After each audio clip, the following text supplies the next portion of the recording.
Pour mieux s'immerger dans la réalité politique, sécuritaire, économique et sociale d'Israël, connectez-vous chaque matin sur Studio Kalita.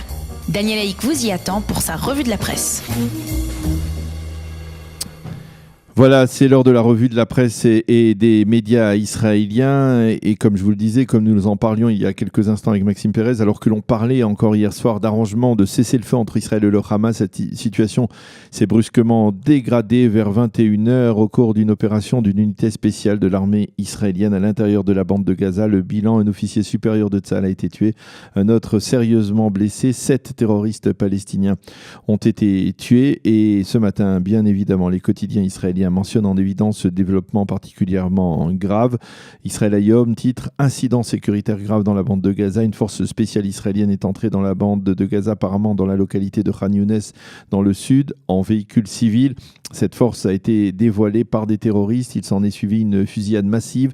L'armée de l'air a immédiatement volé au secours de cette unité. 7 terroristes palestiniens ont été tués, dont un haut responsable du Hamas, Nour Barakeh. Le porte-parole de Tsahal a publié un communiqué pour démentir, et c'est un point important, des rumeurs selon lesquelles un soldat de Tsahal avait été enlevé donc au cours de cette opération par les Palestiniens.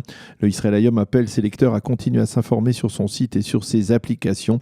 Le Yediot lui consacre la quasi-totalité de sa première page à cet incident grave et explique en titre « Une force spéciale de Tsahal a éliminé l'un des dirigeants du Hamas, mais elle a été dévoilée ». En page 3, le Yediot révèle l'identité donc de cet officier supérieur et sa photo. Il s'agit de Nour Barakeh, le commandant des unités du Hamas dans la dans le sud de la bande de Gaza, dans la région de Khan Younes. Une vive fusillade a suivi, s'est déroulée au moment de son élimination. Là encore, le journal mentionne le porte-parole de Tsahal qui a affirmé durant la nuit qu'aucun soldat n'a été enlevé. Par contre, il rajoute que depuis le début de cette fusillade vers 21h, les localités du pourtour de la bande de Gaza sont à nouveau sous le feu palestinien avec des alertes rouges multiples. Quant aux établissements scolaires du pourtour de la bande de Gaza, ils seront fermés aujourd'hui. Il n'y aura pas de cours. Autre développement qui est intervenu et qui est mentionné dans le Israël Hayom, le Premier ministre Binyamin Netanyahou a décidé d'écourter sa visite à Paris et de rentrer immédiatement en Israël en raison de cette escalade de la violence. Monsieur Netanyahou devait rencontrer ce matin le président français Emmanuel Macron à l'Elysée, ainsi que les responsables de la communauté juive. Mais donc ces rencontres ont été annulées.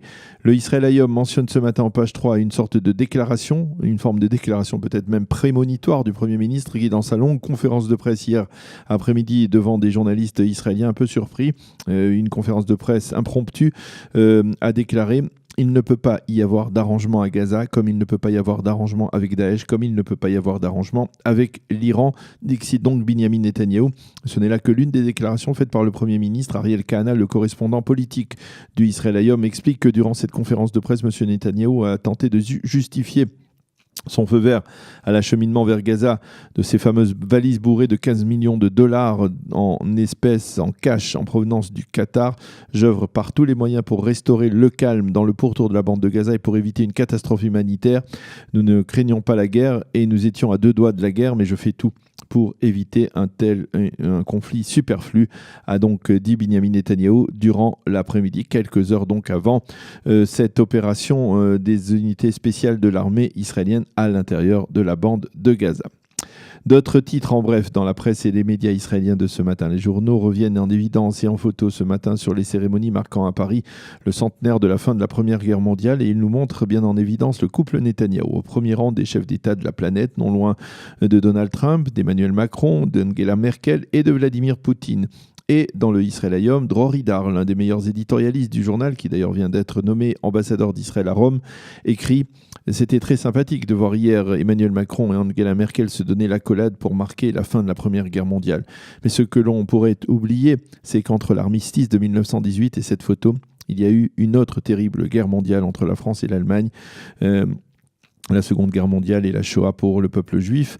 Pour Idar, personne n'est véritablement sorti gagnant de ce premier conflit mondial et les accords de Versailles conclus après cette guerre paraissent aujourd'hui tellement stupides. » Fin de citation. Et puisque nous parlions à l'instant de Vladimir Poutine, les journaux se font l'écho de la rencontre qui a finalement eu lieu entre le président russe et le Premier ministre israélien. Une rencontre qui s'est déroulée à l'Élysée dans l'attente du déjeuner auquel Emmanuel Macron avait convié les chefs d'État.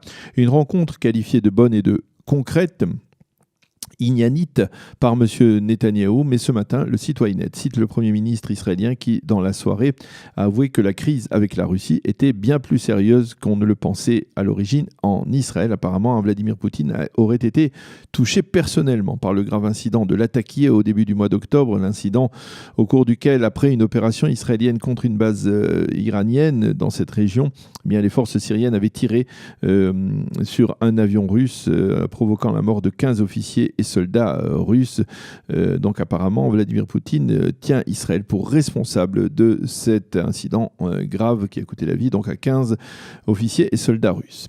Les quotidiens et les sites d'information mentionnent une information qui, bien évidemment, n'a pas été confirmée, selon laquelle les services de renseignement saoudiens auraient sollicité une compagnie privée de sécurité et de renseignement qui compte parmi ses patrons un Israélien, dans le but d'attenter à la vie du chef des gardiens de la révolution, Qassem Soleimani.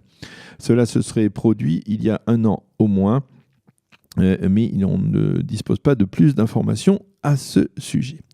Le Maariv, lui aussi, fournit une information plutôt floue selon laquelle un avion israélien se serait posé le mois dernier à Islamabad, au Pakistan, ou près d'Islamabad, dans une base militaire. Cela se serait produit à quelques jours de la visite historique de Binyamin Netanyahou dans le sultanat d'Oman et de sa rencontre donc avec le sultan Qaboos. Selon le Maariv, qui reprend une information diffusée hier soir sur la chaîne 10, le Premier ministre Netanyahou aurait affirmé à un ancien responsable de la justice israélienne qu'il était prêt à remettre les clés de la présidence du Conseil, en tout cas donc quitter son fauteuil de Premier ministre et à se retirer de la vie politique, mais aurait-il dit « Il n'y a personne pour me remplacer ». Au Likoud, on s'est empressé de réagir à cette information en affirmant que M. Netanyahou n'a jamais tenu de tels propos et l'on suggère tout simplement aux commentateurs de ne pas commencer à y croire. Le Israël Hayom consacre une partie de sa une à la confrontation électorale principale du second tour des municipales. Ces municipales qui se tiendront donc mardi. Le second tour se tiendra mardi. Il s'agit du poste de maire de Jérusalem.